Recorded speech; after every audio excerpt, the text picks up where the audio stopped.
Abi anne falan be. Çünkü yıkatıyor ya. Ben bir başla.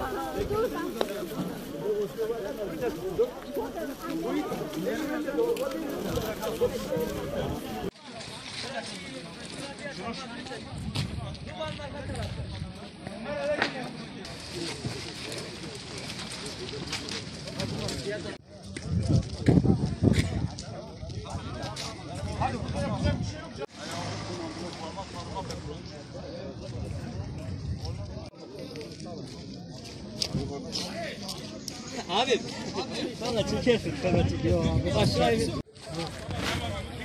Abi burada araç yetkilisi olmayan kim varsa araçlarla bilsin buradan gidin hadi. Herkes yerine geç. hadi. Aşağı doğru, Ahmet aşağı doğru. Yavaşça bir şekilde bu tarafı ilerletelim. Almayan girişte kim?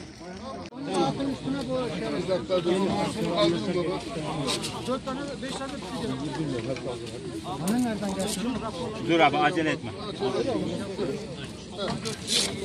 Arabadan mı yapıyor?